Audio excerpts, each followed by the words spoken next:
আমার বন্ধুগণ আল্লাহ রাব্বুল আলামিন লোহা নামে একটা সূরা নাযিল করেছেন। মহান রাব্বুল আলামিন নিজে বলছেন ওয়া আনজালনাল হাদিদা ফীহি বা'সুন শাদীদু ওয়া মানাফিউ লিন-নাস। এই লোহা নিয়ে আধুনিক বিজ্ঞান বলছে লোহার সৃষ্টি পৃথিবীতে নয়, বহির জগৎ থেকে এসেছে। কারণ পৃথিবীর পরিবেশের লোহা উৎপাদনের জন্য অনুপযোগী, কারণ লোহা উৎপাদনের জন্য যে তাপমাত্রার প্রয়োজন সে তাপমাত্রা সূর্যের মধ্যেও নাই, সূর্যের মধ্যেও নাই। লোহা উৎপাদনের জন্য আনুমানিক 5 বিলিয়ন ডিগ্রি সেলসিয়াস তাপমাত্রার প্রয়োজন। সূর্যের তাপমাত্রা হলো 15 million degree Celsius. 5 billion degree Celsius প্রয়োজন, এটা দুনিয়াতে তো সম্ভবই না, সূর্যের কাছেও সম্ভব না। এখন বিজ্ঞানীরা ধারণা করে দেখতেছেন, তারা বলছেন কোন সুপারনোভা হয়তো বিস্ফোরণ থেকে এই জাতীয় লোহার আগমন করতে পারে। মহান রব্বুল আলামিন ঠিক একই কথা 1500 বছর আগে বলছেন ওয়া আনজালনাল হাদিদ। হে রাসূল আমি এই লোহাটাকে ওয়া আনজালনা আমি নাজিল করেছি আকাশ থেকে। জোরে বলেন সুবহানাল্লাহ। আনজালনা মানে কি? নাজিল করেছে। নাজিল কি নিচ থেকে হয় না উপর থেকে হয়? কি উপর থেকে হয় কিনা? তাহলে এই যে তথ্যগুলো আল্লাহ পাক দিয়ে দিচ্ছেন, এটা কি পৃথিবীর কোনো মানুষের পক্ষে সম্ভব না। অতএব যারা বলেন কোরআন দিয়ে দেশ চলতে পারে না, কোরআন দিয়ে সমাজ চলতে পারে না, এই কথা আমার দেশের মানুষ মানবে না।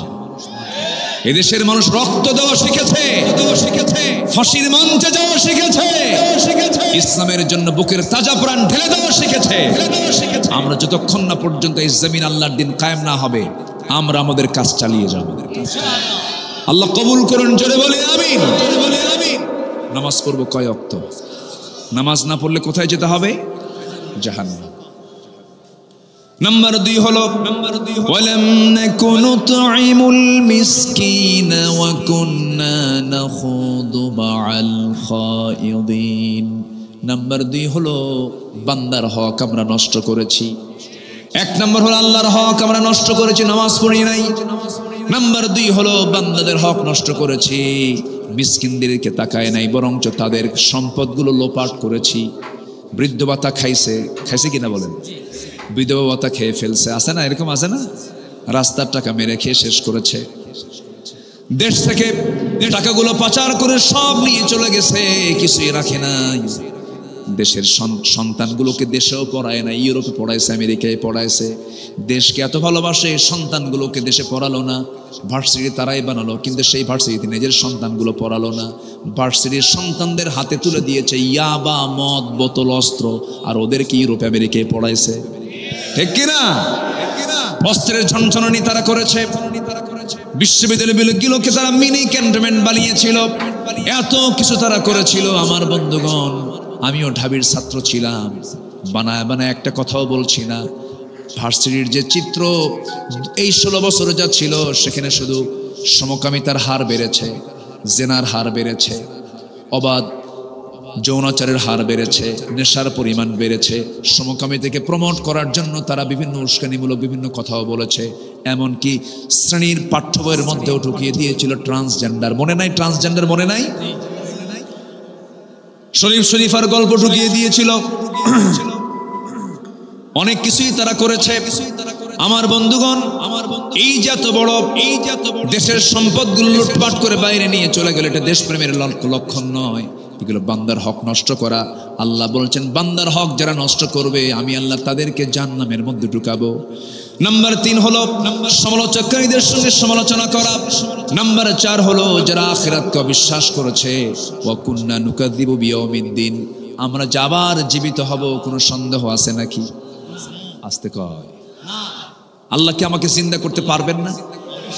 2-1 করে উঠতেছেন, 2-1 করে ওঠে, কি করব? দোয়া করে দেব? তো ওঠেন কেন? ও একে যায়, 2-এ যায়।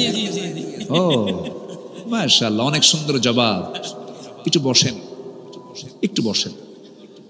বহু সময় তো আমরা এদিক সেদিক ব্যয় করি, একটু যদি ভালো জায়গায় বসতে পারি, এটা আমার জন্য নাজাতের একটা কারণ হয়ে যাবে। জোরে বলি ইনশাআল্লাহ। আল্লাহ কবুল করুন, জোরে বলি আমিন। আমার ডান পাশে যিনি বসে আছেন, ডাক্তার মহোদয়, তিনি কি ব্যস্ত কম? একটা ডাক্তারের যে কত ব্যস্ততা জানেন, চরম ব্যস্ততা। তাদের যদি রাগ থাকে চিকিৎসা করতে পারবে না। রোগী গালিও দেয়, রোগী লাথিও মারে, কত কি করে। একজন চিকিৎসকের দাম কত জানেন? আমি আল্লাহ, আমাকে কে বানাইছে বলেন তো?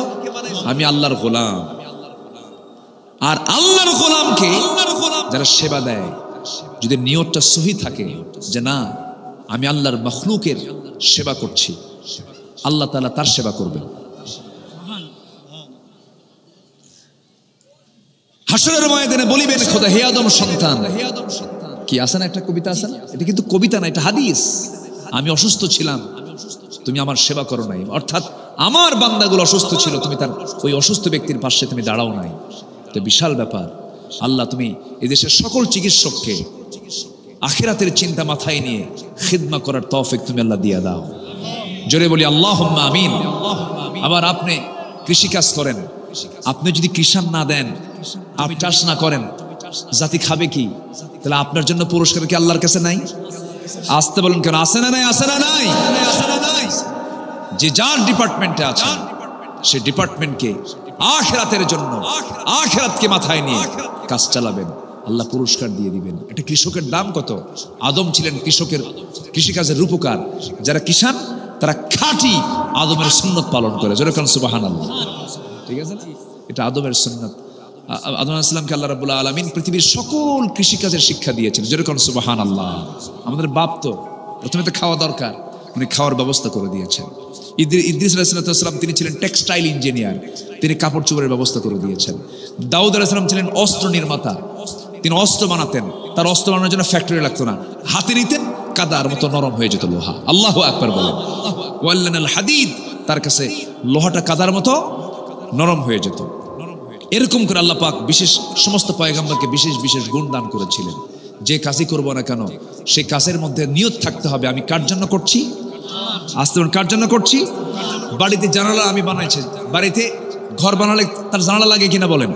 জানালা বানাইছি, বাতাস নেব না, এই জানালা খুললাম যেন এই দিক থেকে যেন আজানটা যেন আমার কানে আসে। বাতাস তো বন্ধ হয়ে যাবে নাকি?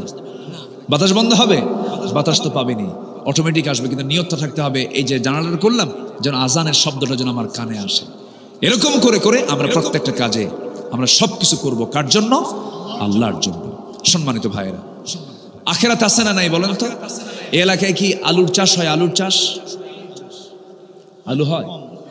একটু কম হয়, উত্তরবঙ্গে বেশি হয়, জয়পুরহাট, বগুড়া, রংপুর।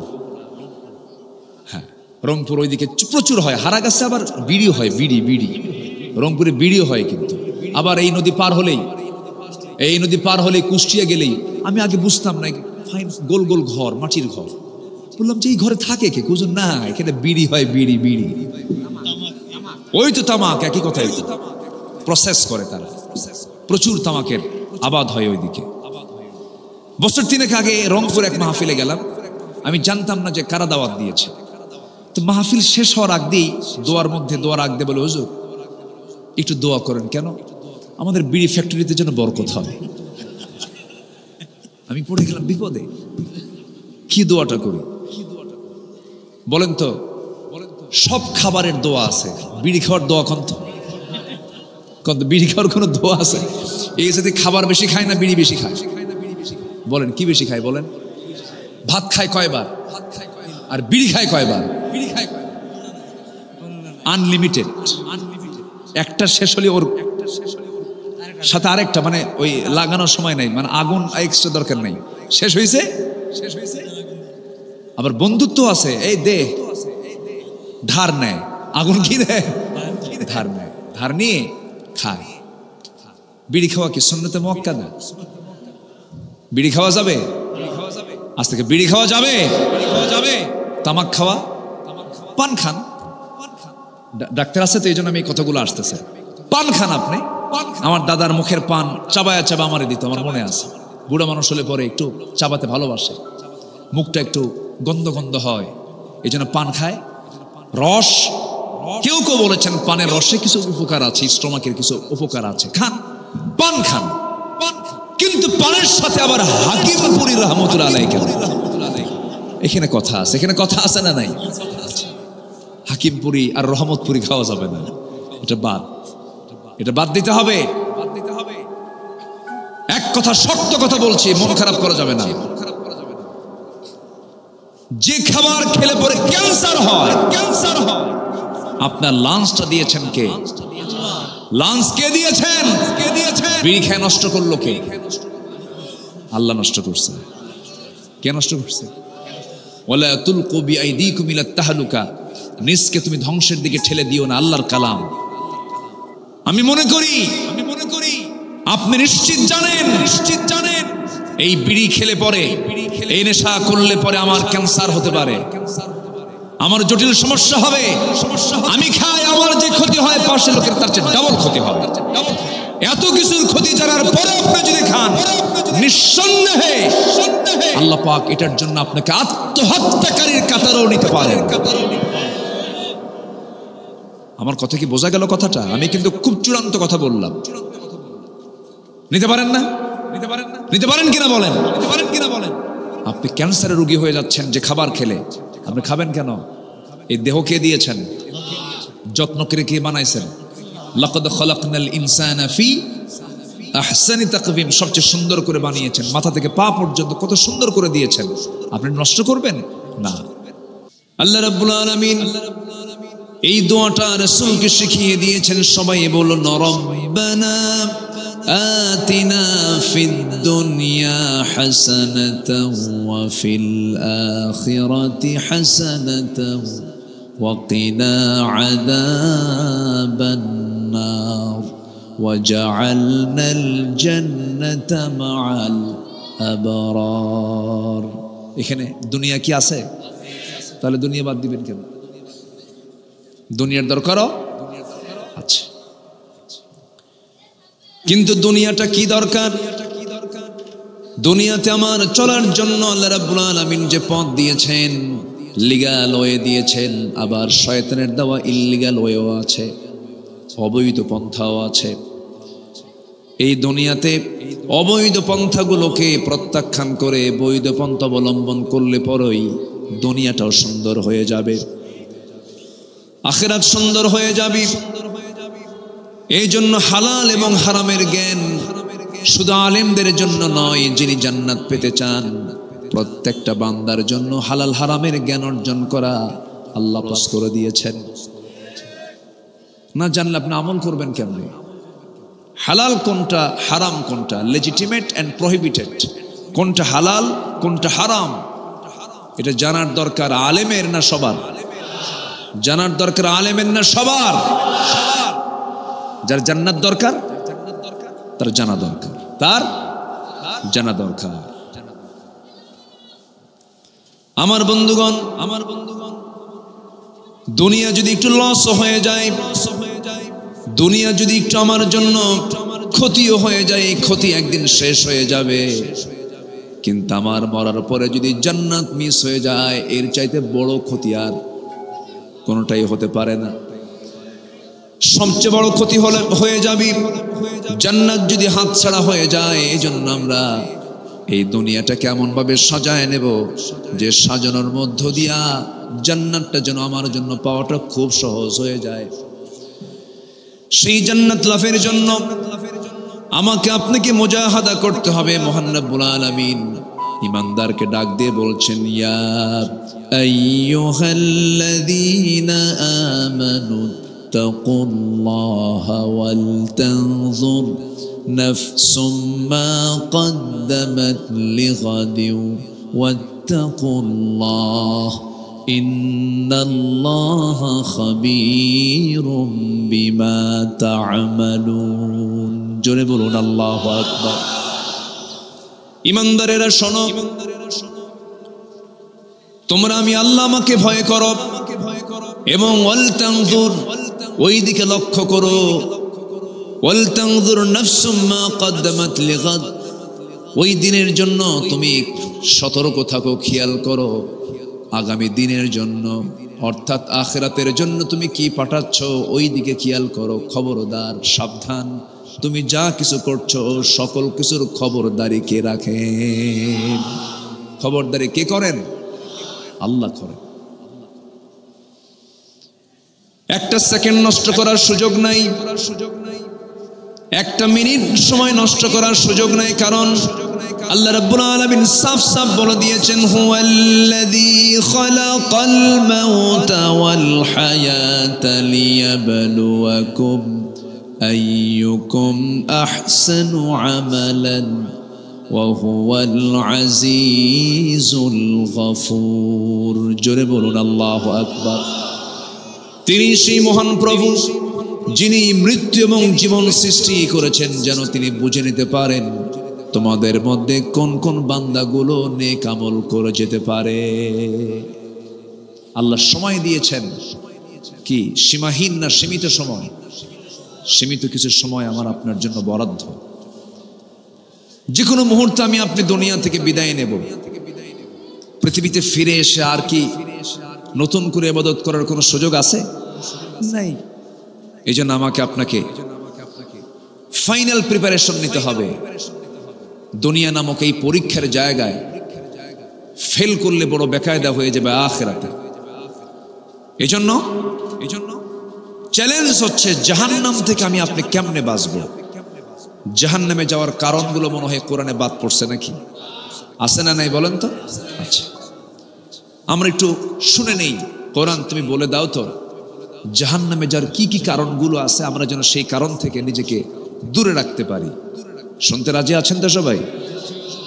আমি দু জায়গা থেকে কথা বলবো, একটা হচ্ছে সূরা মুদ্দাসসির, আরেকটা হলো সূরা মারিয়াম থেকে। এই দু জায়গার দুটো আয়াতকে সামনে রেখে কিছু কথা বলতে চাচ্ছি। কারণ জাহান্নাম থেকে বাঁচলেই তো আমি নাজাত। শুধু জাহান্নামটা শুধু যদি আমি মাইনাস করতে পারি, আমাকে ঠেকায় কে? কি আসতে কোন কেন? আমাকে যেমন করি হোক জাহান্নাম থেকে আমাকে বাঁচতে হবে। জাহান্নাম থেকে বাঁচা মানেই কোথায় চলে যাওয়া? বলেন কোথায় চলে যাওয়া? বাপের ভিটায় চলে যাওয়া। জি ডাক্তার সাহেব, ডাক্তার সাহেব, আচ্ছা কি কষ্ট হচ্ছে মনে হয়? ও আচ্ছা, জি আলহামদুলিল্লাহ, বসে। অনেক ব্যস্ত মানুষ একজন ডাক্তারের। আমরা তো ভাঙ্গাচোরা কিছু রুহের ট্রিটমেন্ট করি, ওনারা তো দেহের ট্রিটমেন্ট করে। চিকিৎসা কিন্তু দুইজনই করা হয়। আমাদের রুহের ট্রিটমেন্ট করতে হয়, আর ওনা একদম গোটা বডি চিরে কোথায় কি আছে সমস্যাগুলো সমাধান করেন। এক ডাক্তার আমাকে বলেছিলেন যে হুজুর আমরা সব জায়গায় যাই, শুধু একটা জায়গায় গিয়ে আমাদের কোনো শক্তি থাকে না, সেটা হচ্ছে, তাই না, হার্টের কাছে এসে। এটা কার নির্দেশে চলে? কার নির্দেশে চলে? আল্লাহর নির্দেশে চলে। তার হাতে আমার প্রাণ, আমি তাকে ফাঁকি দিয়ে লাভ কি? আমার প্রাণটা কার হাতে? আল্লাহর হাতে। সম্মানিত ভাইয়েরা, সম্মানিত বন্ধুগণ, এই পাবনাতে আমি 10 বছর আমাকে আসতে দেয়নি। 10 বছর।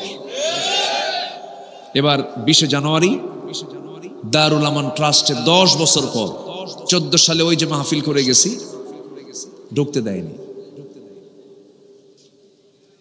14-15 থেকে 24 সাল পর্যন্ত, 25 সাল পর্যন্ত, 25 এসে প্রোগ্রামটা এবছর সফল হয়েছে আলহামদুলিল্লাহ বলে।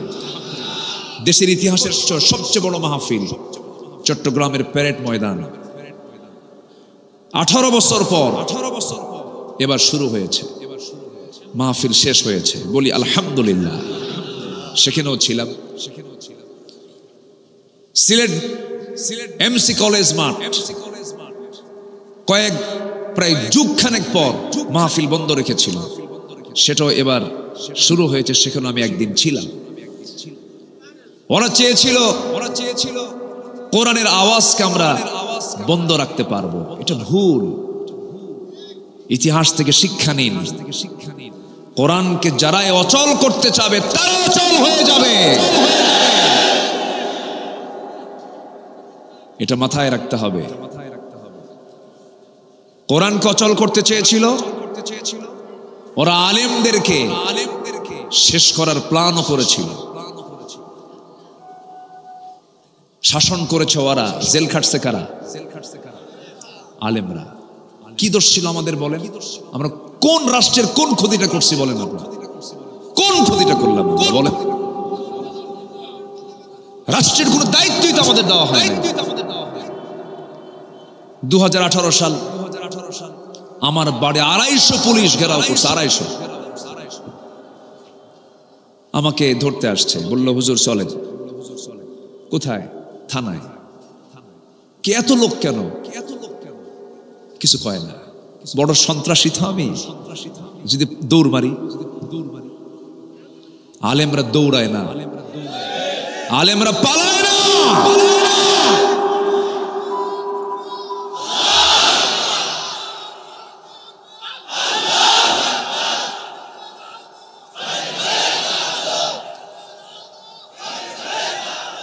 আলেমরা পালায় না।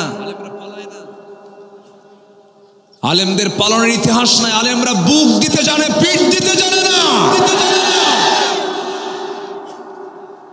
সম্মানিত ভাইয়েরা, ধরে নিয়ে থানায় চলে গেল। ওসি মহোদয় কয়, হুজুর ধরতে চাইনি, বিবেক বিরুদ্ধ কাজ, মাফ করে দিবেন। চোখে পানি। বললাম আপনি কান্দেন কেন হুজুর? খুব ভক্ত আপনার, ধরছেন কেন? চাকরি বাঁচান তো ফরজ। বললাম ইমান বাঁচান তো নফল। আরো কিছু মামলা যোগ দিল, পাসপোর্টটা ভারী করলো, ভিসার সংখ্যা বেড়ে গেল। জামিন নামঞ্জুর করলো, তো ফরম্যাট দেওয়া, ফরম্যাট করাই আছে, জামিন নামঞ্জুর। জেলখানায় ঢুকলাম। প্রধান গেট দিয়ে ঢোকা মাত্রই সামনে দিকে এক মুরব্বী আমাকে দেখে লম্বা একখান সালাম দিয়ে বলে, হুজুর আপনি জেলখানায় ঢুকছেন, খুব খুশি হলাম। তো বললাম আপনি খুশি হলেন কেন? জেলখানা কি খুশির কথা? হুজুর মাহফিলে যাই, বহু দূর থেকে ওয়াজ শুনি, কাছে যাওয়ার এত শখ, মুসাফাও করতে পারি না, এত সুন্দর কাছাকাছি আসলেন, দোয়া করি জেলখানায় থাকে। তো বললাম চাচা আমি না হয় জেলখানায়, আপনি কেন বুড়া বয়সে এই জায়গায়? মুরব্বী একটু ঠোঁট কাটা মানুষ, বলতেছে বোমা হামলা, বোমা হামলা, মানে ওনার নামে বোমা হামলার মামলা দিস। বলে যে বাবাজি এই বুড়া বয়সে আমার এই হাত কি লক্ষ্যে বোমা মারতে পারবে না? আমারই মাথায় পড়বে তো। এগুলো করেছে ওরা, ঠিক না? এগুলো থেকে শিক্ষা নেওয়া উচিত। এগুলো থেকে শিক্ষা নেওয়ার দরকার আছে না নাই? বলেন আছে না নাই? শিক্ষা নিতে হবে। কোরআন ছাড়া আমরা কিছু বুঝবো না। এই জাতি কোরআনকে মহব্বত করে, আলেমদেরকে মহব্বত করে। এই পালস যারা বুঝবেন তারা এই দেশে টিকবেন। এই পালস এই দেশের মানুষ কোরআনকে ভালোবাসে, ইসলামকে ভালোবাসে, আলেমদেরকে ভালোবাসে। এটা যদি না বোঝেন, রাজনৈতিক দেউলিয়াত হবেন, এই জমিন আপনাদের জায়গা হবে না। হাজারো আউলিয়ার আগমন হয়েছে এই দেশে। শাহজালাল শুয়ে আছেন, শাহ মাকদুম শুয়ে আছেন, খান জাহান শুয়ে আছেন, শাহ সুলতান শুয়ে আছেন। হাজারো আলেমের জনপদ বাংলাদেশ, 4.5 লক্ষ মসজিদ, 18 কোটি মুসলমান। সেখানে আপনি ইসলাম নিয়ে ষড়যন্ত্র করবেন? মুসলিম হল মুসলিম বাদ দিছে, কবি নজরুল ইসলাম কলেজ ইসলাম বাদ দিয়েছে, সংবিধানে বিসমিল্লাহ বিসমিল্লাহ বাদ দিছে। মানে ইসলাম মুসলিম বিসমিল্লাহ, আল্লাহ ওদের খুব জ্বালা। আল্লাহ কয় যা ভাঙ্গা হেলিকপ্টারে ইন্ডিয়া পাঠিয়ে দিলাম। জাহুল্লাহ মুসলিম হল মুসলিম বাদ দিছে, কবি নজরুল ইসলাম কলেজ ইসলাম বাদ দিয়েছে, সংবিধানে বিসমিল্লাহ বিসমিল্লাহ বাদ দিছে। মানে ইসলাম মুসলিম বিসমিল্লাহ, আল্লাহ ওদের খুব জ্বালা। আল্লাহ কয় যা ভাঙ্গা হেলিকপ্টারে ইন্ডিয়া পাঠিয়ে দিলাম। জাহুল্লাহ মুসলিম হল মুসলিম বাদ দিছে, কবি নজরুল ইসলাম কলেজ ইসলাম বাদ দিয়েছে, সংবিধানে বিসমিল্লাহ বিসমিল্লাহ বাদ দিছে। মানে ইসলাম মুসলিম বিসমিল্লাহ, আল্লাহ ওদের খুব জ্বালা। আল্লাহ কয় যা ভাঙ্গা হেলিকপ্টার। ঠিক কিনা?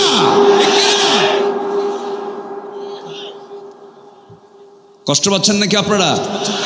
এই কথাগুলো আমাদের তো বলতে হবে ভাই, বলতে হবে। এই জন্য একটু বললাম। রাগ করতেছেন নাকি আপনারা? একটু বলা দরকার। ওরা আমাদেরকে এত কিছু করলো, আমরা কি একটু বলতেও পারবো না? তবে হ্যাঁ, কোনো ভাঙচুরের সঙ্গে আমাদের সমর্থন নাই, আমরা ভাঙচুরকে ভালোবাসি না।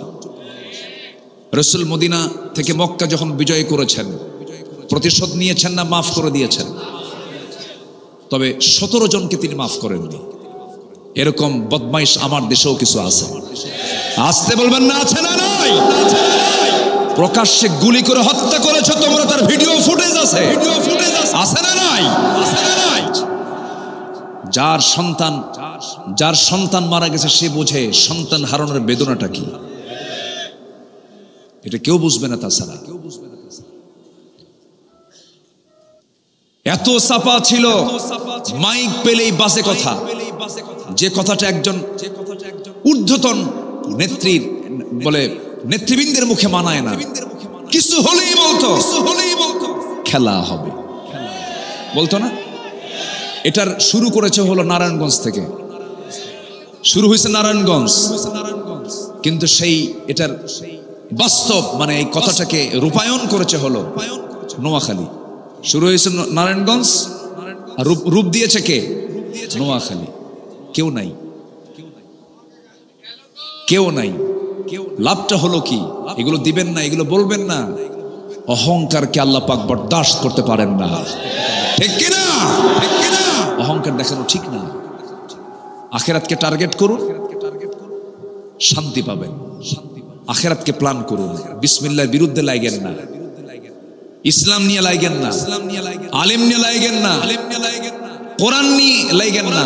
16 বছর ইসলামী শিক্ষাকে, 16 বছর যতটুকু ইসলামী শিক্ষা সিলেবাসে ছিল তার কবর রচনা করেছে। রাসূলুল্লাহর কবিতার জায়গায় লাল গরু ঢুকাইছে, লাল গরু এগুলো করেছে। কিছু রাখে নাই তো, সব উল্টাপাল্টা করে ফেলেছিল। আমরা এগুলোকে নতুন করে সাজাবো ইসলাম দিয়ে। আমার আব্বার দরকার নাই, আমার কারো দরকার নাই, আমার বাবার স্বপ্ন না, কারো স্বপ্ন না। আমরা আল্লাহর দেওয়া বিধান অনুযায়ী দেশকে দেখতে চাই।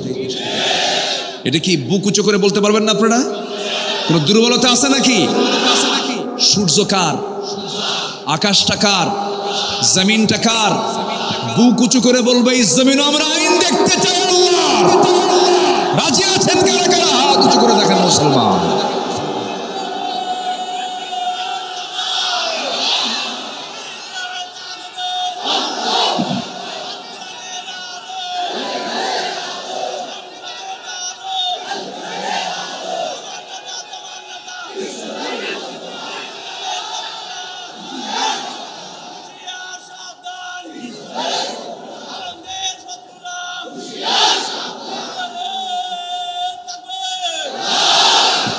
আল্লাহ কবুল করুন, জোরে বলি আমিন। আমরা কি জাহান্নাম যেতে চাই? জাহান্নাম কেমন কেমন ভয়ঙ্কর, হ্যাঁ, মহা ভয়ঙ্কর। এই যে সূর্য দেখি না, আকাশের সূর্য, সূর্য বড় না পৃথিবী বড়? কত বড়?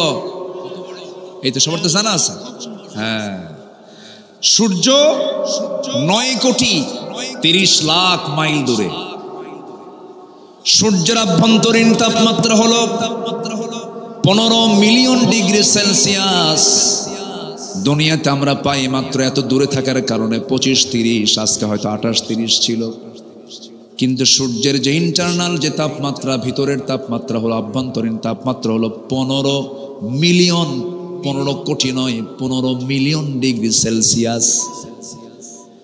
এই বিশাল, এই প্রদীপ্ত এই সূর্যটা, এই জাহান্নামটা এত বড়।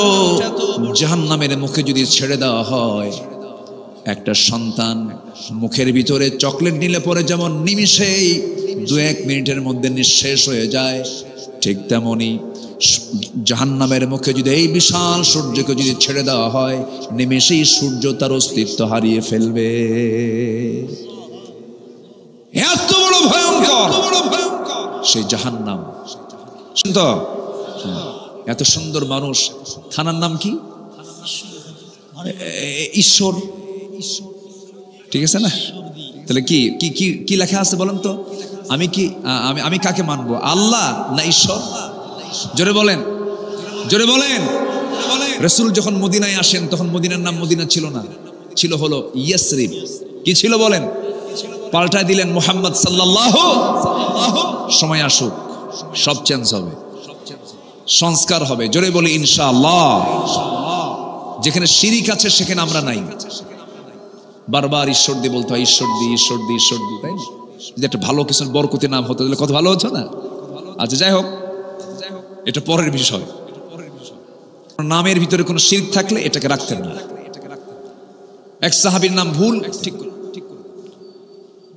ঈশ্বর দি। এখন এই উপজেলাকে চেনে না, যে চেনে না সে বাংলাদেশে জানে না। ঠিক কিনা বলেন?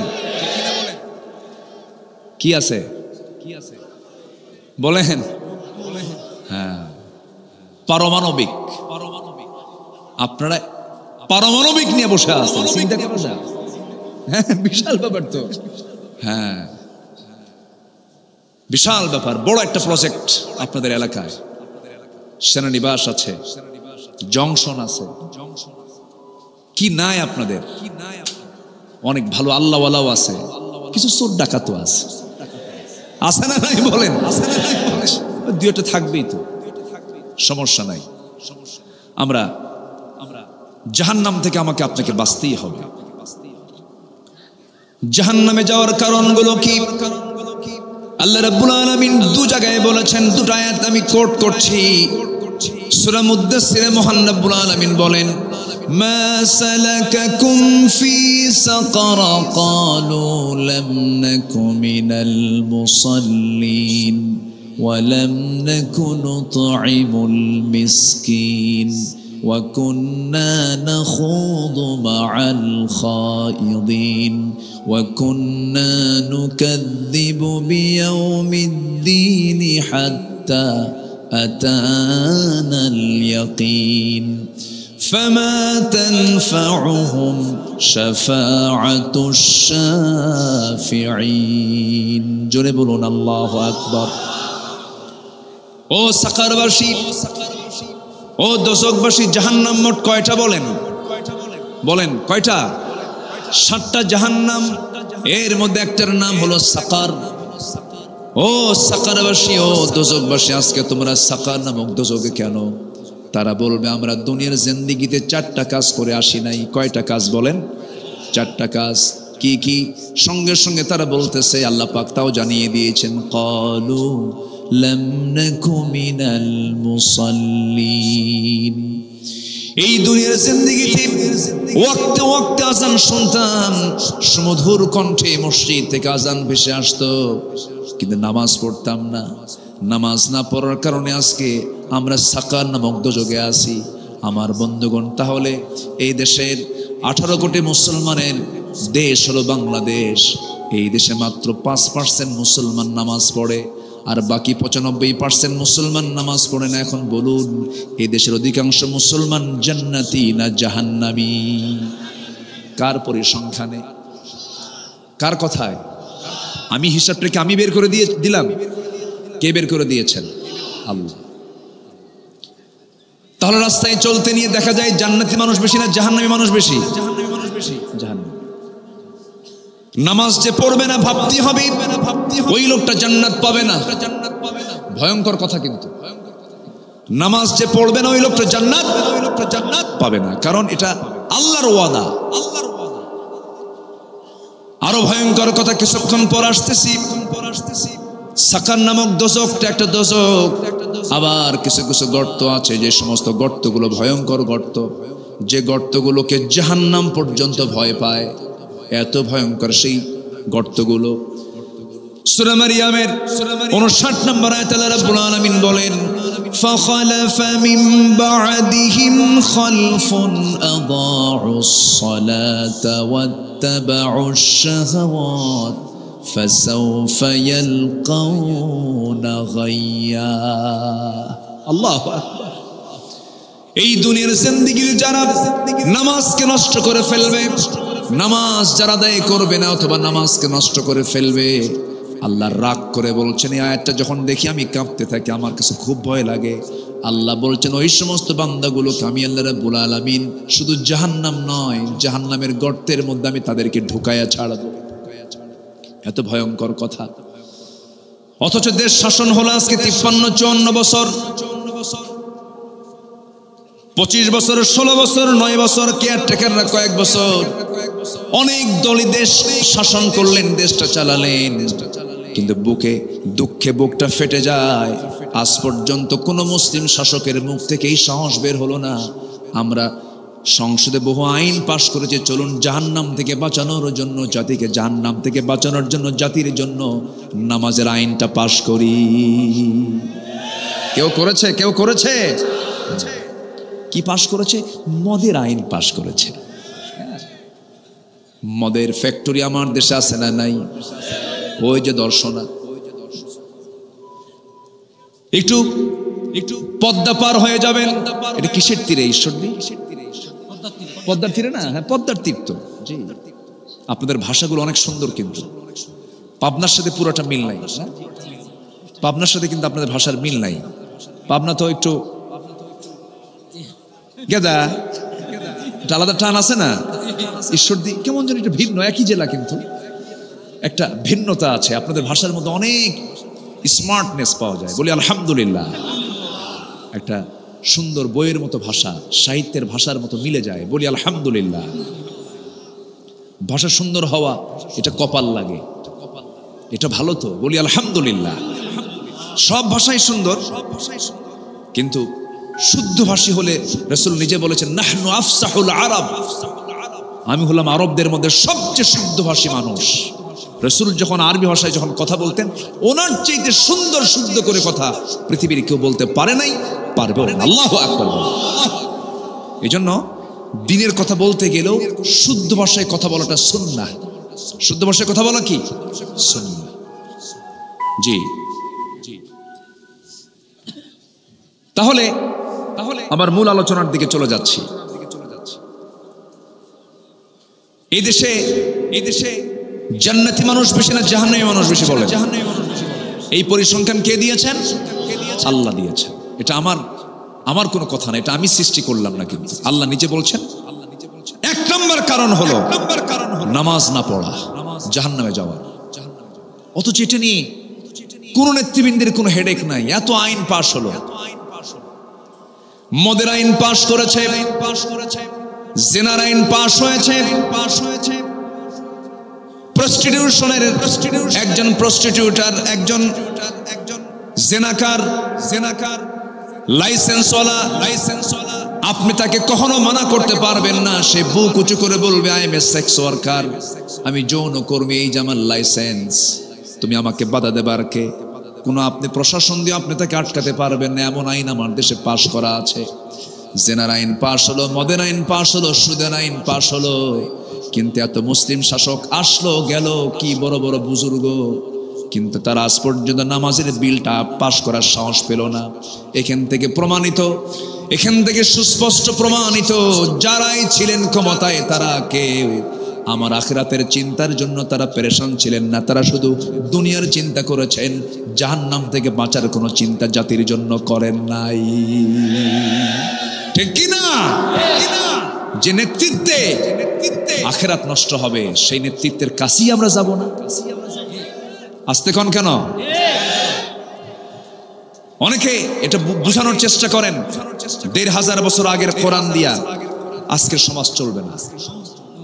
এই কথা কিন্তু বলে, কিন্তু অনেকে মধ্যযুগে আইন বলে এটাকে দোষারোপ করার চেষ্টা করে, বিভিন্ন গ্রামার খাটায়, খুব হেকমত খাটায়। হেকমত কেমন দেখেন, এই যে ঈদে নিয়ে একটা কথা শুনতেছে আমরা কানে, যদি ভুল করে বলেন সেটা ভুল তো ভুলই, যদি বলে থাকেন এমন কথা প্ল্যান করে, তাহলে তওবা করা উচিত। কোরআনের সাথে রাজনীতির কোনো সম্পর্ক নাই। বলেন তো এটা কি এই কিতাবের বিরুদ্ধে একটা বড় একটা আঘাত না? চরম সাংঘর্ষিক। যেই বলুক না কেন, যে ব্যক্তি বলুক না কেন, এই কথা কি কোরআন মানবে? কোরআন কি এটা মানবে? কখনো কোরআন মানবে না। এটা কি চান আপনি? এই যে ডাক্তার বসে আছেন, এটা চিকিৎসার গ্রন্থ, সুবহানাল্লাহ বলেন। এখানে একটা ফ্যাক্টরির কথা আছে জানেন? ওষুধ ফ্যাক্টরি। এই ফ্যাক্টরির দায়িত্ব, ওষুধ প্রস্তুতের দায়িত্ব, কেমিক্যাল হোল ইনস্ট্রুমেন্টের দায়িত্ব আল্লাহ পাক কোনো মানুষকে দেননি। কারণ মানুষ কি করে জানেন? ভেজাল করে। মানুষ কি করে? ভেজাল করে। এই ডিপার্টমেন্ট আল্লাহ পাক জানেন যে মানুষ কি করবে, এই জন্য আল্লাহ পাক মৌমাছিকে দিয়ে দিয়েছে। যেরকম সুবহানাল্লাহ। মৌমাছির আরবি হলো নাহাল। আল্লাহ পাক 114 সূরার মধ্যে আল্লাহ পাক এত গুরুত্বপূর্ণ হওয়ার জন্য একটা সূরার নামই মৌমাছি হয়ে গেছে। জোরে বলে সুবহানাল্লাহ। অবশ্যই মৌমাছির একটা রহস্য আছে না নাই? একটু যাই ওইদিকে যাই, যাবো দেখি তো রহস্য কি হয়, একটু বের করে নিয়ে আসে। ওই দেখেন, কমপক্ষে একটু ফজর পর্যন্ত লেগে দেন না হয়, সমস্যা কি? তাও রাজি আছেন আপনারা কি জানাজা সহ? আচ্ছা, গতকালকে আমার সফর ছিল। গতকাল আমি ছিলাম বেশি দূরে না, মাত্র সিলেট ছিলাম। সিলেট আগামীকালকে মাহফিল আছে আবার রংপুরে। দোয়া করবেন না আপনারা? দোয়া করবেন না? একটু দোয়া চাই, খাস দোয়া চাই। পাবনা আমার খুব ভালো লাগে, মানুষগুলো খুব সাদা মাঠা। আলহামদুলিল্লাহ, জোরে বলি আলহামদুলিল্লাহ। আপনারা শক্তিশালী মানুষও, দুধ খান তো? পাবনার মানুষ কিন্তু বেশি দুধ খায়, দুধের সমৃদ্ধ পাবনা। জান্নাতের খাবার দুনিয়াতে খেয়ে ফেলতেছেন আপনারা। পাবনার দুধটা বিখ্যাত না? পাবনার ঘি, যাওয়ার সময় একটু দিয়ে দিয়েন কিছু ঘি। পাবনার ঘি এটা অত্যন্ত লোভনীয়, খুব ভালো জিনিস। ঘিতে মেধা প্রখর হয়। আলহামদুলিল্লাহ বলেন। জান্নাতের খাবার, জান্নাতের 4টা নহর থাকবে। কয়টা নহর থাকবে বলেন? আগের থেকে মুখস্থ করে নিই আমরা, যাই খাবো তো আমরা। 1 নাম্বার হচ্ছে মধুর নহর। বলেন কিসের নহর? মধু। তাহলে মধু এই যে নাহাল আসতেছে। আরেকটা হচ্ছে দুধের নহর, আরেকটা হচ্ছে শরাবের নহর। এই পচা মদ না কেরু কোম্পানি নাই, শরাবের নহর, যা খেলে লিভার পচবে না, চোখ লাল হবে না, যৌবন নষ্ট হবে না, মাতালো হবে না। যৌবন মানে যৌবনের শক্তি ডাবল থেকে ডাবল হয়ে এই শরাব। আরেকটা হচ্ছে পানি। আরেকটা কি? পানি। কয়টা নহর হলো? 4টা নহর। এর মধ্যে একটা নহর কোন জেলায় আছে? আসতে কয় পাবনায় আছে। মিল্ক ভিটা সহ সব কোম্পানিগুলো এখান থেকে নিয়ে চলে যায়। এই যে ডেমরা হয়ে এই রোডে ঢুকলে শুধু পালা আর পালা, রাস্তা দখল পালা দিয়া। বললাম এত পালা কেন? যত পালা তত গরু। আলহামদুলিল্লাহ বলে। গরু পালা তো সহজ না, অনেক ধৈর্যের ব্যাপার। গরু পালতে নিয়ে মানুষকে গরু হতে হয়, বিশাল ব্যাপার। এটা আপনারা খেদমত করছেন, আলহামদুলিল্লাহ বলেন। তো মধু, আল্লাহ পাক মৌমাছিকে ডিপার্টমেন্ট দিলেন যে তুমি এই ফ্যাক্টরিটা চালাও, মানুষকে দেবো না। ওরা মধুর মধ্যে আরো শিরা ঢুকায়। কি ঢুকায়? মিষ্টির শিরা ঢুকায়, ওদেরকে দেওয়া যাবে না, তুমি করো এটা। আল্লাহ রাব্বুল আলামিন মৌমাছিকে ওহী দিলেন, ইঙ্গিত দিলেন। ওয়া আওহা রাব্বুকা ইলান নাহলি আন ইত্তাখিযি মিনাল জিবালি বুয়ুতা ওয়া মিনাশ শাজারি ওয়া মিম্মা ইয়ারিশুন। আমি মৌমাছিকে ওহী দিলাম। আল্লাহ বলছেন, ও মৌমাছি, গাছের ডালে পাহাড়ের পাদদেশে সুন্দর করে বাসা বানাও, মধু প্রস্তুত করে মধুগুলো সংগ্রহ করে সেখানে রাখো। 1973 সালের অস্ট্রিয়ান বিজ্ঞানী কার্ল ভন ফ্রিচ, উনি গবেষণা করেছেন মৌচাক এবং মধু নিয়ে।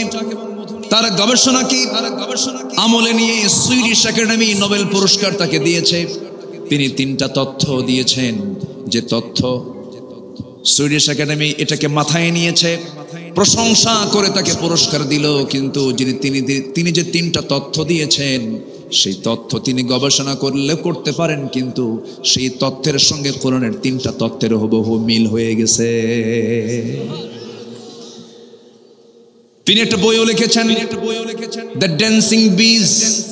একটা বইও তিনি লিখেছেন, 3টা তথ্য তিনি দিয়েছেন। নাম্বার 1 হলো এই মৌমাছি, যে মৌমাছিটা মধু সংগ্রহ করে সেই মৌমাছি কিন্তু পুরুষ মৌমাছি নয়, মহিলা মৌমাছি, ফিমেল ওয়ার্কার বি। এই তথ্যটা তিনি 1973 সালে দিলেন, আর আল্লাহ রাব্বুল আলামিন তার রাসূলকে দিয়ে বিশ্ববাসীকে জানায়া দিয়েছেন 1500 বছর আগে।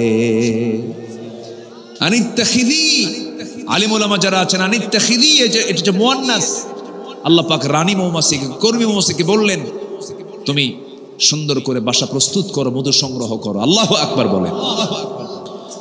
নাম্বার 2 হলো যখন কোন মৌমাছি, কর্মী মৌমাছি যখন নতুন কোন ফুলের বাগান বা উদ্যান খুঁজে পায়, তখন সে বাকি মৌমাছিদেরকে সিগন্যাল দিয়ে দেয়। এট এ টাইম সে সিগন্যালগুলো তাদের কাছে চলে যায়।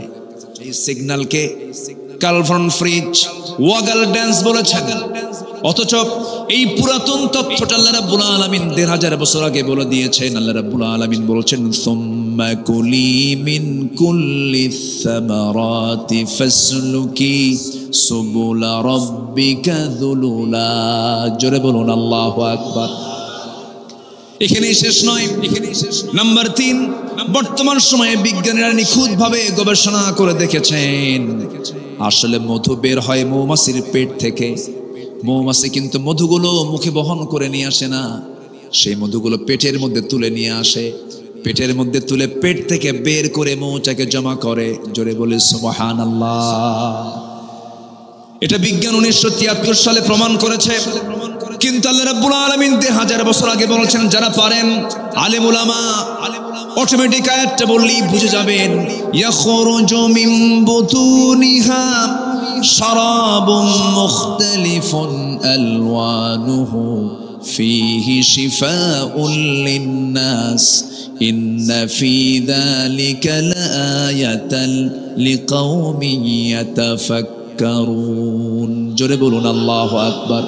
ইয়াখরুজু বের হয়, ইয়াখরুজু বের হয় মিন বুতুনিহা, ওই মৌমাছির পেট থেকে। বুতুন মানে পেট, মিন বুতুনিহা বের হয়, মিন বুতুনিহা মৌমাছির পেট থেকে শারাবুন পানীয় অর্থাৎ লিকুইড বের হয়, মুখতালিফুন নানা, আলওয়ানুহু রং বেরঙ্গের, ফীহি শিফাউন লিন-নাস যার মধ্যে আল্লাহ রাব্বুল আলামিন মৃত্যু রোগ ছাড়া সমস্ত রোগের ঔষধ রেখে দিয়েছে।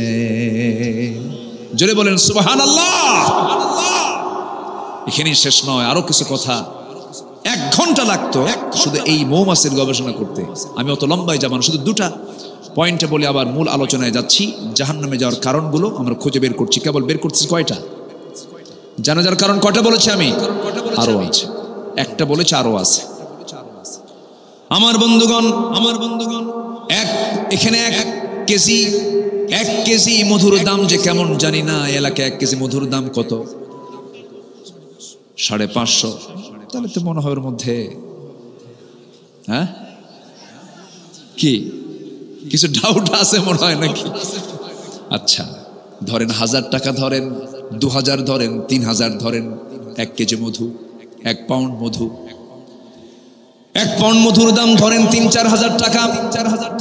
কিন্তু 1 পাউন্ড মধুর হিসাব আমরা একটু করে আসি, দেখি তো, জরিপটা করে আসি। মৌমাছি কি কাজটা করলো, এই মধু তৈরিতে তার কি শ্রমটা গেল। কারণ ফ্যাক্টরির দায়িত্ব দিয়েছেন মানুষকে না মৌমাছিকে। এদেশের মূল ফ্যাক্টরি হলো সুন্দরবন। কোথায়?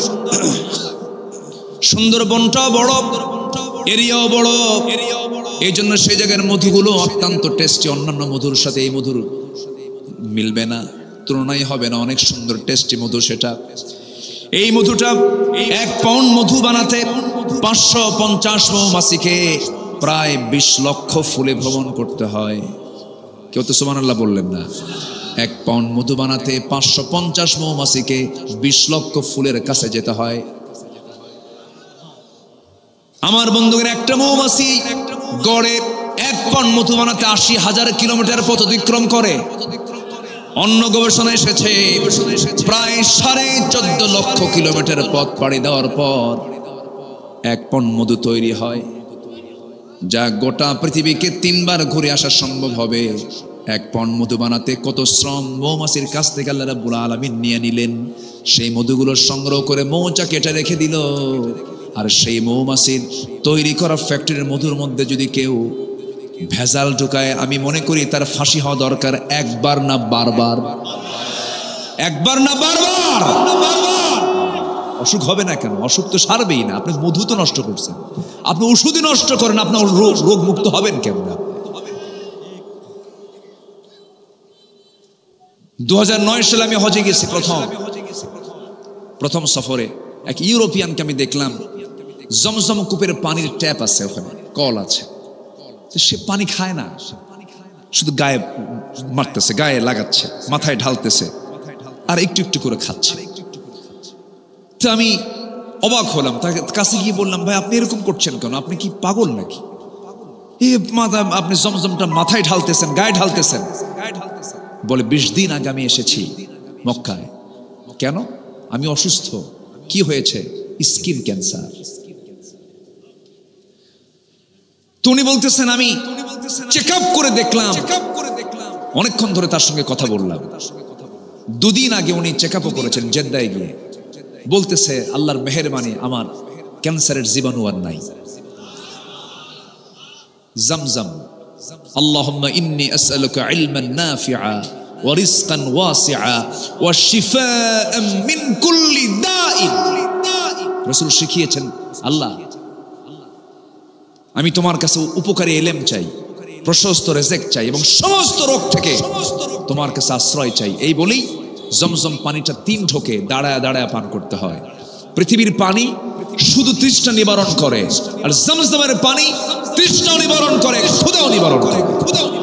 আল্লাহু আকবার বলো। এত ঔষধ পৃথিবীতে আছে। জমজম, আজওয়া, খেজুর, কালোজিরা, এগুলো দিয়ে ট্রিটমেন্ট করেছেন মুহাম্মদ সাল্লাল্লাহু আলাইহি ওয়াসাল্লাম। আর সেই ওষুধগুলো আমরা নষ্ট করি, হর হামেশা নষ্ট করে ফেলি। বলেন তো খবর আছে না? আল্লাহর কাছে খবর আছে না? খবর আছে না নাই? ওই মৌচাকের মধ্যে রানী এবং রাজা দুটা থাকে। এরা প্রজনন, বংশ বিস্তার করে। আর মধুগুলো যে সংগ্রহ করে এগুলো হচ্ছে বন্ধা মৌমাছি। কি মৌমাছি? বন্ধা বুঝলেন তো? মহিলা, কিন্তু বাচ্চা কাচ্চা হয় না।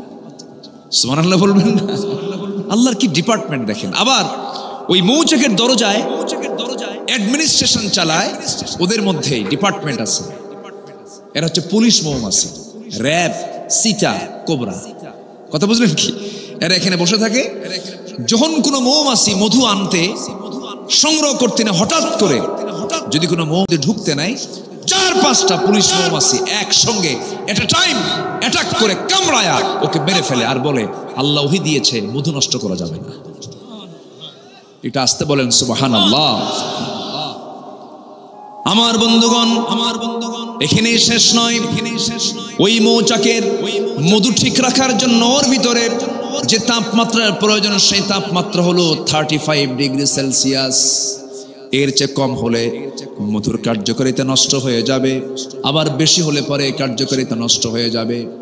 যদি বেশি হয়ে যায়, ভিতরে থাকা মৌচাকের মৌমাছিগুলো সব একসঙ্গে সজোরে আল্লাহর জিকির করতে করতে 2 হাতের ঝাপটা, 2 হাতের যে পাখাটা আছে এমন সুন্দর করে নড়ান দেয়। তাপমাত্রা বেশি হলে পরে পাখাটা নড়াতে নড়াতে ভিতরের সমস্ত গরম হাওয়াটা বাইরে বের করে দিয়ে 35 ডিগ্রিতে নিয়ে আসে। এটা জোরে বলে সুবহানাল্লাহ। আবার যদি কমে যায়, পাখাটা উল্টায়। পাখাটা কি করে? উল্টায়া কমে গেলে পরে সম্পূর্ণ ব্লক করে করে ওরা সেই জায়গায় নাচতে থাকে, নাচতে থাকে, নাচতে থাকে, নড়তে থাকে। ধীরে ধীরে তাপমাত্রা বেড়ে যায়। জোরে বলে সুবহানাল্লাহ। এতে এক প্রাণীর কথা বললাম, আরো তো আছে। আরেকটা আছে মাকড়সা, আছে না মাকড়সা? সূরাতুল আনকাবুত, সূরাতুল আনকাবুত। মাকড়সার সংসারটা খুব নির্মম সংসার। কি করে জানেন? মাকড়সা পুরুষ এবং নারী এরা যখন ইন্টারকোর্স কমপ্লিট করে, ইন্টারকোর্স কমপ্লিট হয়ে যাওয়ার পর প্রচন্ড ক্ষুধা কাজ করে স্ত্রী মাকড়সার মধ্যে। সেই ক্ষুধা নিবারণ করার জন্য সেটার স্বামী মাকড়সাকে কামড়ায় মেরে ফেলে ওর দেহাবশেষ খেয়ে ওর ক্ষুধা নিবারণ করে। আল্লাহ বলছেন কামাসালিল আনকাবুত, যারা আল্লাহকে ছাড়া অন্য কাউকে বন্ধু বানাবে তাদের দৃষ্টান্ত হলো মাকড়সার সংসারের মতো। যে সংসারে বউ স্বামীকে খুন করে, ও সংসার তো খুব সুখের সংসার নাকি? আল্লাহ কি উদাহরণগুলো দিয়েছেন, কি মজবুত উদাহরণ। আরেকটা দিয়েছেন মশা। মশা আছে না? মশার কথা কোরআনে আছে না নাই বলেন তো? কাফেররা কয় মাযা রাদাল্লাহু বিহাদা মাসালা, তোমার রব কাম পায় না কাজ পায় না, কিতাবের ভিতরে মশার উদাহরণ দেওয়ার কি দরকার ছিল, কি প্রয়োজন ছিল? কিন্তু মশা যদিও দেখতে আমরা ছোট মনে করি, আচ্ছা বলুন তো মশারি টাঙায় কে? মশা না মানুষ? আচ্ছা মানুষ মশাকে ভয় পায় না মশা মানুষকে ভয় পায়? ভালো করে কবেন কিন্তু বলেন, মশারি টাঙায় কে? থাকলো এই মশা আবার এত চতুর, এত চালাক, আপনাকে খাচ্ছে কিন্তু আপনি মানুষ, আপনি টের পাচ্ছেন না। চামড়ায় ও যখন চারটা পা যখন দিয়ে যখন বসে, যখন মশা বসে গেল, আগে হুল ফুটায় না, আগে চতুর্দিকে আপনাকে অবজার্ভ করে যে আপনার অবস্থানটা কেমন, আপনি কি অবস্থায় আছেন এটাকে দেখে। কারণ হাতের তো ওজন আছে, আমার এক থাপ্পড় মারলি তো শেষ হয়ে যাবো। ও দেখে আগে দেখে, এরকম দেখার পর আমি অন্য তালে আছি, সেই সময় ও করে কি হুলটা আগেই ফুটায় না, আগে এনেস্থেশিয়া করে। আগে কি করে? এনেস্থেশিয়া মানে হচ্ছে অবশ করে, অবশ করে। এটা মেডিকেলের ভাষায় এনেস্থেশিয়া না, কি বলে? এনেস্থেশিয়া করে। এটা ফাইন করে এনেস্থেশিয়া করে চতুর্দিকে অবশ করলো। অবশ করার পর আস্তে আস্তে করে তার হুলটা আস্তে আস্তে করে ফুটায় দেয়। সলিমুদ্দিন টের পাবি, তোর 14 গুছি টের পাবে। ঢুকালো, ঢুকে আস্তে আস্তে করে রক্তগুলো নিচ্ছে, পরিমাণ মতো খেলে সমস্যা নাই, সে চলে যায়। কিন্তু কিছু মশা আছে বেহুশ, আছে না নাই বলেন তো? বেশি খায়, এমন খাওয়া খায় ও পাখার পারে না, উড়তেও পারে না, শেষমেশ তলে পড়ে মরে যায়। তাহলে বেশি খেলে পরে হায়াত বাড়ে না হায়াত কমে? মরে আগে না মরে তাড়াতাড়ি? মরে পরে না তাড়াতাড়ি মরে? 16 বছর যারা ছিল খাইছে কম না খাইছে বেশি? মরছেও হ্যাঁ তাড়াতাড়ি মরছে। আসতে কন কেন? তাহলে উদাহরণ কি ঠিক আছে? ঠিক আছে কিনা? নাম্বার 2, শীতের রাত শুয়ে পড়ছেন, কেন? মশা নাই। চতুর্দিকে দেখলেন bedroom, drawing room, kitchen room netting করা, ফ্ল্যাটের মধ্যে কোথাও মশা নাই, মশারি টাঙ্গানো নাই। মশারি টাঙ্গান কিন্তু একটা ধৈর্যের ব্যাপার। স্বামী স্ত্রীর মধ্যে মাঝে মাঝে লাগে, এই লাগে কিনা বলেন? লাগে। তুমি টাঙ্গাও, তুমি টাঙ্গাও, কি ঠিক আছে না? লাগে। সংসার জীবনে তো বহু কিছু হয়, স্বামী স্ত্রীর মধ্যে লাগে না, একটু লাগে না? যার লাগে না তার সংসারই নেই। হ্যাঁ, আল্লাহ তাআলা স্বামী স্ত্রী যে কি মহব্বত দিয়েছেন, সুবহানাল্লাহ বলবেন না? এক বুড়া সেদিন দেখি কান্দে, দাঁত একটাও নাই। বললাম চাচা আপনি কান্দেন কেন? বউ নাই। আল্লাহু আকবার বলবেন না? বলেন তো ওই বয়সে কি তার যৌবন আছে? কিন্তু মায়া, মুহাব্বত, জান্নাতের সম্পর্ক এটা। আল্লাহু আকবার বলেন। বাবারা বিয়ের আগে আকাম কুকাম করবা না, লাভ নাই, লস। জীবন, যৌবন, সম্মান, মর্যাদা, সুস্থতা, শরীর সব যাবে, এগুলো করতে যাও না। কি আসতে খাও কেন যুবকরা? ঠিক আছে কিনা? এগুলো করো না, লস এগুলো। বিয়ের প্রয়োজন হলে নিবা, আব্বা আম্মাকে বলবা। যৌবনকে নষ্ট করা যাবে না, এটা একটা আল্লাহর দেওয়া আমানত, এটা আমানত। এই আমানতকে নষ্ট করা যাবে না। বিয়ের আগ দিয়ে ওয়ালা মুত্তাখিদাতি আখদান, গোপন গোপন কোনো মিটিং দেওয়া যাবে না, ডেটিং করা যাবে না, সিটিং দেওয়া যাবে না। কি কথা কি বোঝা গেল? ডেটিং, মিটিং, সিটিং চলবে না, এগুলো সব চ্যাটিং। আরেকটা আছে কি? চ্যাটিং। হ্যাঁ, এখন আবার চ্যাটিং, এগুলো করা যাবে না। যুবকরা মনে হয় মন খারাপ করতেছো তোমরা, হুজুর খুব পছন্দ করি হুজুর, বলে লাভ হবে না। এই আছে না এরকম? আছে না? এগুলো করা যাবে না বাবা, এগুলো বাদ দিয়ে দাও। জানো এগুলোর ভয়াবহ পরিণতি আসে, কোনো লাভ হয় না, লস হয়ে যায়। আমার বন্ধুগণ, ওই মশা রাতের আধারে আপনি দেখলেন লাইট দিয়ে কোথাও মশা নাই, কিন্তু যখন ঘুমিয়ে পড়েছেন, ঘুমিয়ে পড়ার 10 মিনিট যেতে না যেতেই আপনার কানের কাছে এসে সারেগামা পাধানিসা, কি ঠিক কিনা বলেন? এমন গান, এমন আওয়াজ শুরু করেছে, ট্রেনের আওয়াজ ফেল, এই ট্রেনের আওয়াজও মনমোহন শুরু করে দিচ্ছে। তো এই আপনাকে দেখলো কেমনে অন্ধকারে, ও কেমনে পেল? জিওলজি বলছে, বিজ্ঞান বলতেছে 75 ফুট দূর থেকে টের পায় যেখানে কোন সুরির মধ্যে শুয়ে আছে। আপনি বুঝতেছেন না, কিন্তু ও ঠিকই বুঝে নিচ্ছে। এখানে শেষ নয়, ও যে আওয়াজটা দিল, এই আওয়াজটা কিন্তু তার কণ্ঠের আওয়াজ না, এটা তার পাখা। কিসের আওয়াজ বলেন? পাখা। পাখার যে আওয়াজটা হয় এত বিরক্তিকর, যে আওয়াজটা আমার আপনার কানে আসে, আওয়াজটা হয় মূলত পাখাটা নড়ানোর জন্য।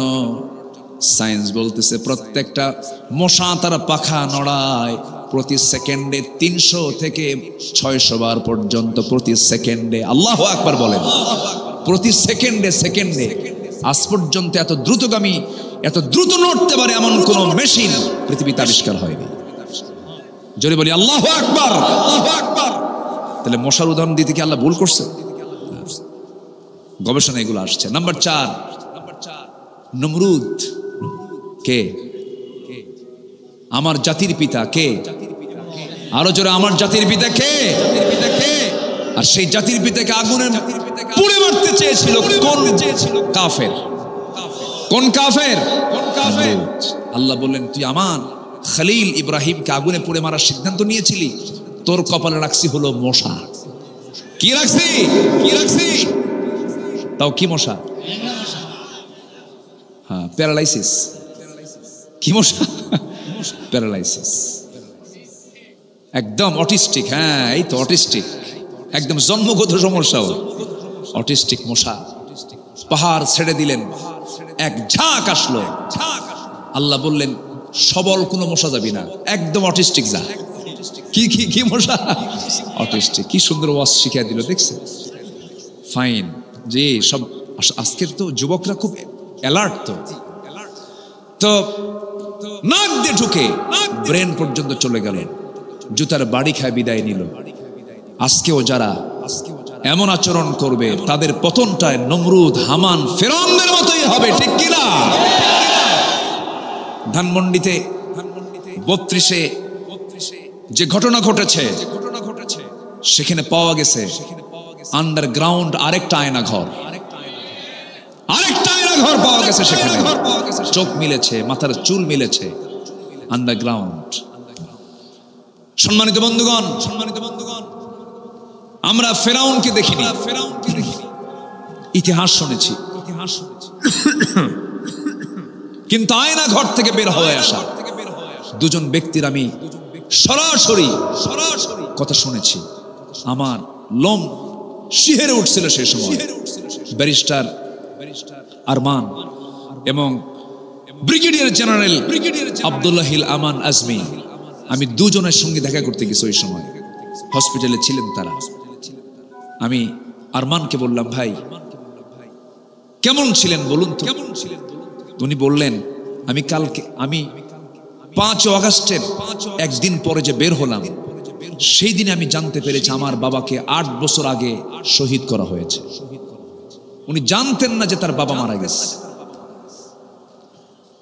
একটা দেশ কিন্তু স্বাধীন দেশ, চিন্তা করেন, স্বাধীন দেশের একটা নাগরিক জানে না, সাধারণ নাগরিক নয়, একজন ব্যারিস্টার জানে না যে আমার বাপকে 8 বছর আগে হত্যা করা হয়েছে। এবং বললেন, আমি 8 বছর সূর্যের চেহারা দেখতে পাইনি, সূর্য কি আমি টের পাইনি, এবং রাতের বেলা মনে হয় আজকে রাতটা আমার জীবনের শেষ রাত।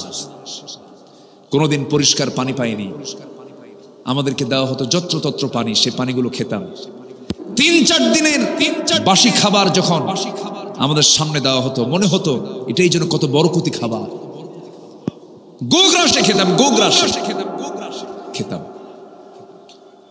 ব্যারিস্টার কি বলে, ব্রিগেডিয়ার কি বলে, আব্দুল আমান আজমি, উনি বললেন, এই 10 বছরে আমার প্রতি যে অমানবিক আচরণ করা হয়েছে, আমার যে পরিমাণ চোখের পানি পড়েছে, এই চোখের পানি উনি উদাহরণ দিতে নিয়ে, উপমা দিতে নিয়ে বললেন, এই যে আমার গামছা, এই গামছা জুড়ে শুধু পানি আর পানি, এত কান্না কানছি। একটা দেশের ব্রিগেডিয়ার জেনারেল, যে ব্রিগেডিয়ার জেনারেল বর্তমান সেনাবাহিনী প্রধানের টিচার, শিক্ষক, সেই লোকটার যদি এই অবস্থা হয়ে থাকে, তাহলে আমরা কি অবস্থায় ছিলাম? এরকম অসংখ্য না জানা ইতিহাস আছে না নাই? আসতে বলবেন না, আছে না নাই? ওই বিডিআর হত্যাকাণ্ডগুলো যে করলো, এতগুলো মানুষ, এতগুলো আর্মি অফিসার, কোন বিশ্বযুদ্ধ মারা যায়, এত বড় অপূরণীয় ক্ষতিগুলো হয়েছে। সম্মানিত ভাইয়েরা, আমরা এই দৃশ্য আর দেখতে চাই না, আমরা দেখতে চাই একটি কোরআনের দৃশ্য। সবাইকে রাজি আছেন তো ইনশাআল্লাহ? আগামীর বাংলাদেশ আমরা কিসের বাংলাদেশ দেখতে চাই? কিসের বাংলাদেশ দেখতে চাই? বাংলার জমিন আল্লাহর দিন কায়েমের জন্য যদি বুকের তাজা রক্ত ঢেলে দিতে হয়, সবাইকে রাজি আছেন? রাজি আছেন? কারা কারা হাত উঁচু করে দেখেন মুসলমান।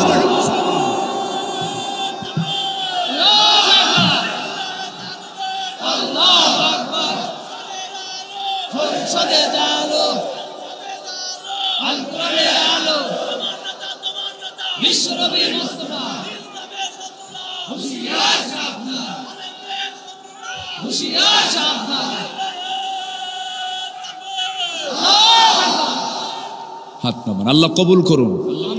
সবাই জান দিতে রাজি আছেন তো? যত রক্ত লাগে দেব, প্রয়োজনে লোক পাঠাবো, আমি যাব না।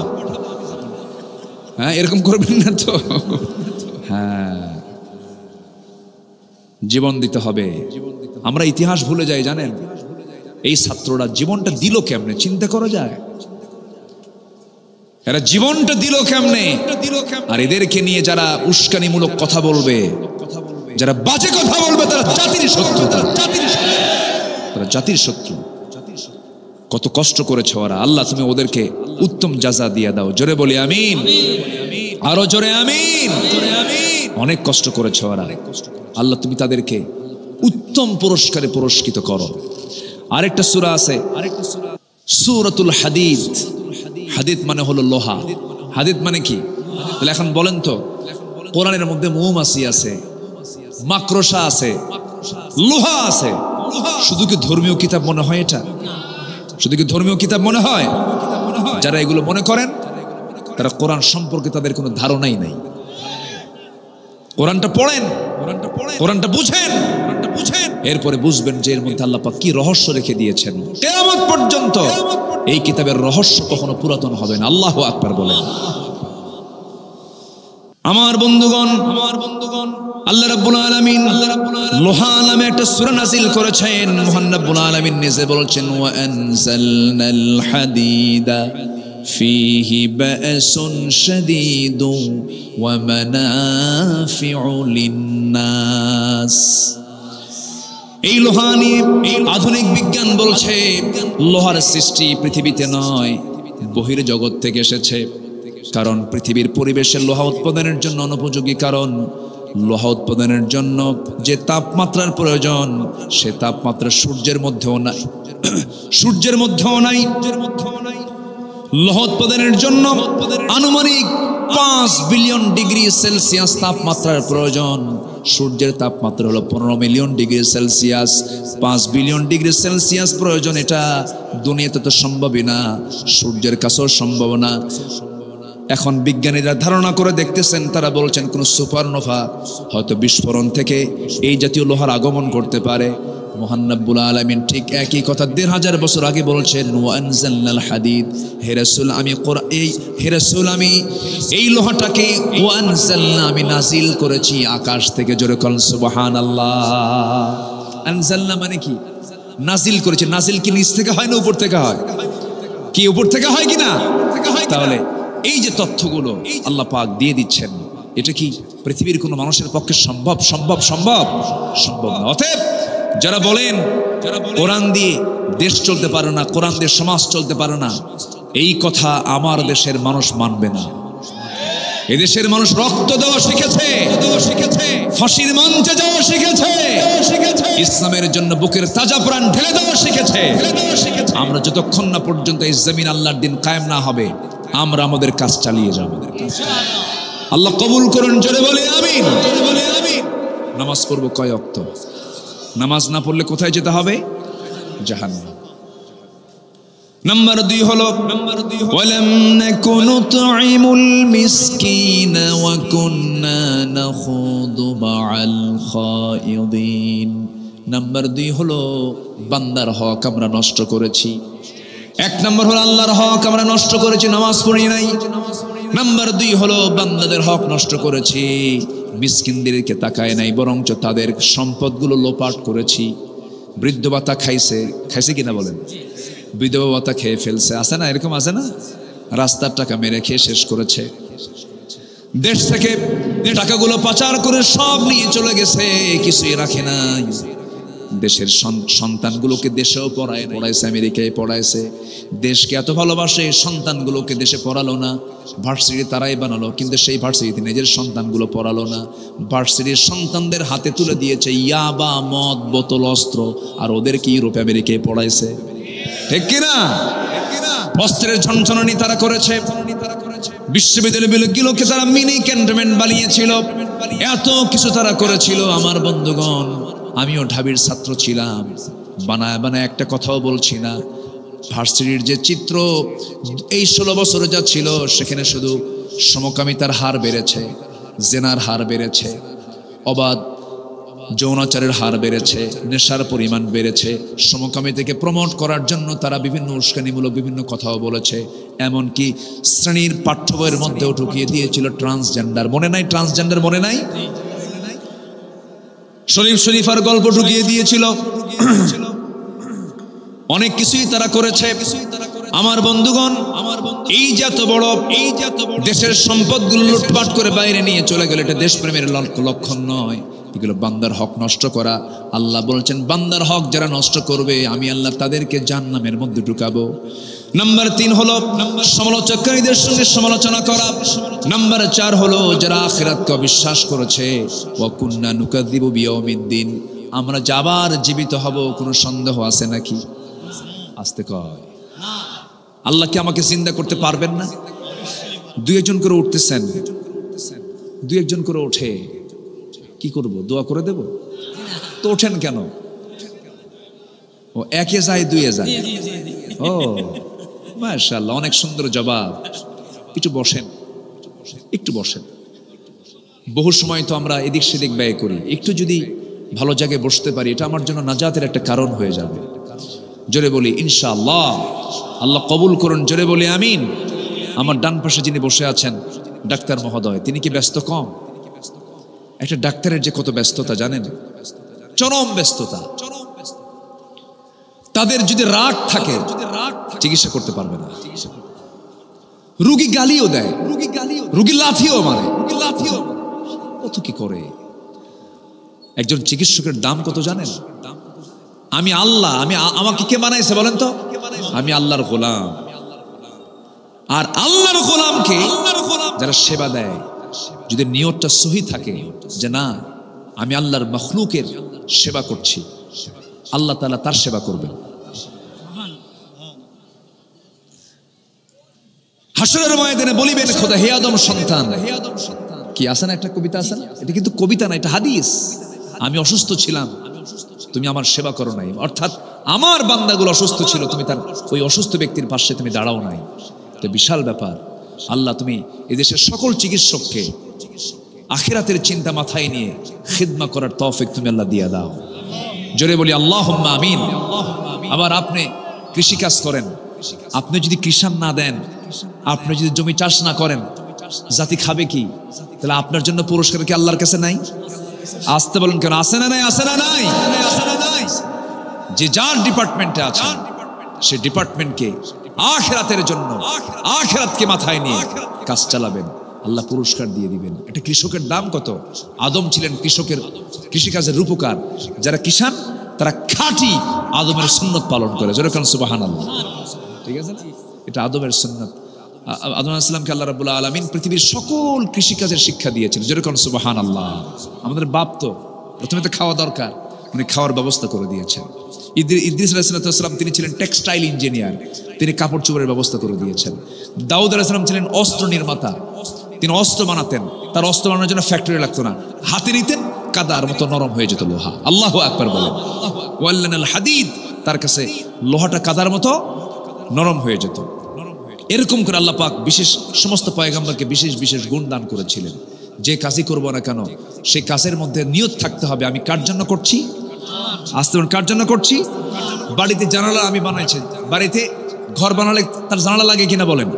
জানালা বানাইছি, বাতাস নেব না, এই জানালা খুললাম যেন এই দিক থেকে যেন আজানটা যেন আমার কানে আসে। বাতাস তো বন্ধ হয়ে যাবে নাকি? বাতাস বন্ধ হবে? বাতাস তো পাবেনি, অটোমেটিক আসবে, কিন্তু নিয়তটা থাকতে হবে এই যে জানালাটা করলাম যেন আজানের শব্দটা যেন আমার কানে আসে। এরকম করে করে আমরা প্রত্যেকটা কাজে আমরা সবকিছু করব কার জন্য? আল্লাহর জন্য।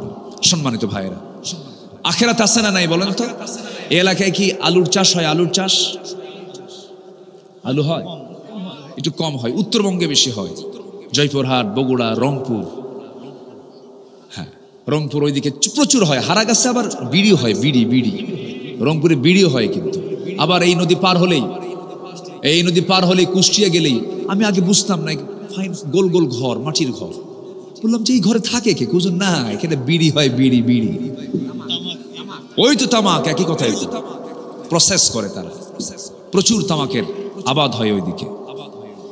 বছর 3 আগে রংপুর এক মাহফিলে গেলাম, আমি জানতাম না যে কারা দাওয়াত দিয়েছে।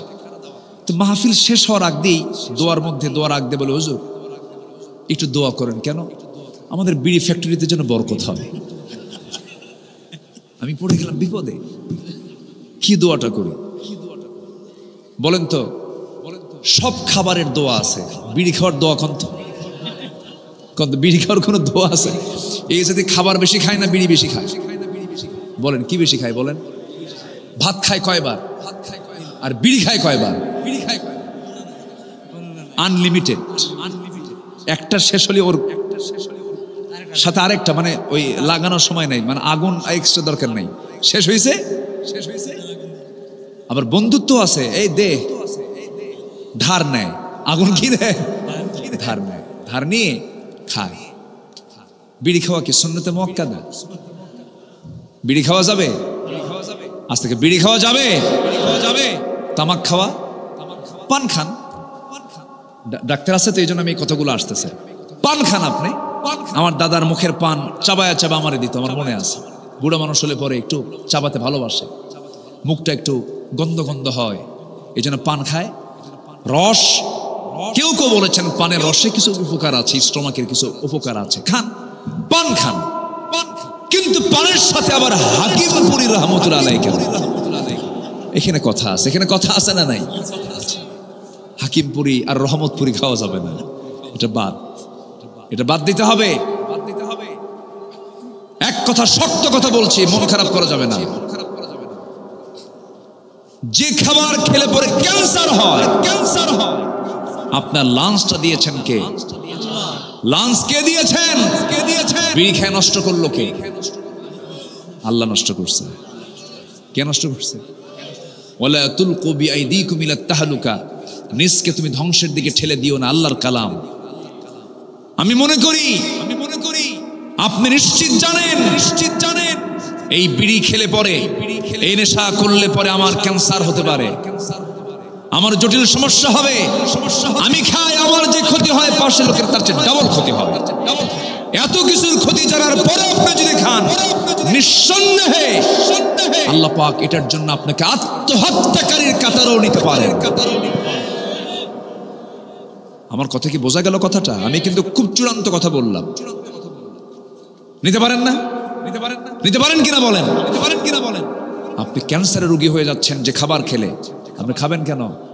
এই দেহ কে দিয়েছেন? যত্ন করে কে বানাইছেন? লাকাদ খালাকনাল ইনসানা ফি আহসানি তাকওয়িম, সবচেয়ে সুন্দর করে বানিয়েছেন, মাথা থেকে পা পর্যন্ত কত সুন্দর করে দিয়েছেন। আপনি নষ্ট করবেন না। মদ খেলে চোখ যায়, মদ খেলে লিভার যায়, বিড়ি খেলে পরে লাঞ্চ চলে যায়, ক্যান্সার হয়ে যায়। বিড়ির গায়ে লাগা থাকে অনেকগুলো সংবিধিবদ্ধ সতর্কীকরণ লেখা থাকে। এরপর আপনি খাবেন, আল্লাহ পাক আপনাকে ধরে ফেলবেন। এর আগেও নাই, এরপরেও আমরা যাবো না। জোরে বলি ইনশাআল্লাহ, জোরে বলি ইনশাআল্লাহ। আল্লাহ আমাদেরকে হেফাজত করুন, জোরে বলি আমিন।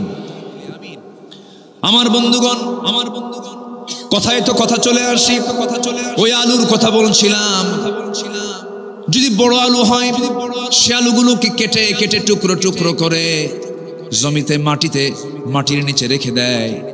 1 মাস, 2 মাস, 3 মাস পর সে একটা আলু থেকে 8টা 10টা 15টা আলু সেখান থেকে উৎপাদন হয়।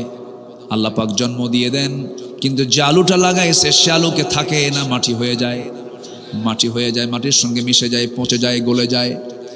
আমার আপনার চোখের সামনে যদি আমার চোখের সামনে আমি দেখলাম একটা আলুকে জমিতে রাখার পর সে আলুটাকে আল্লাহ পাক মাটির সঙ্গে মিশায়া দিয়া সেখান থেকে যদি 8টা 10টা আলু জন্ম দিতে পারেন, উৎপাদন করতে পারেন, সে আল্লাহ আমার দেহবাসসকে মাটির সঙ্গে মিশায়া দিয়া তিনি কি আবার জিন্দা করতে পারেন না? পারেন কি না? প্রথম সৃষ্টি কঠিন না দ্বিতীয় সৃষ্টি কঠিন? প্রথমটা কঠিন, দ্বিতীয় সৃষ্টি সহজ। প্রথমবার যিনি আমাকে বানিয়েছেন তিনি কি আবার দ্বিতীয়বার বানাতে পারবেন না? অবশ্যই পারবেন। এটার নাম হলো বিশ্বাস, এটার নাম হচ্ছে ঈমান। আখিরাত অবিল আখিরাতি হুম ইউকিনুন, আখিরাতের প্রতি বিশ্বাস থাকতে হবে। এই 4টা কাজ যারা করবে না, আল্লাহ সূরা মুদ্দাসসিরে বলছেন আমি তা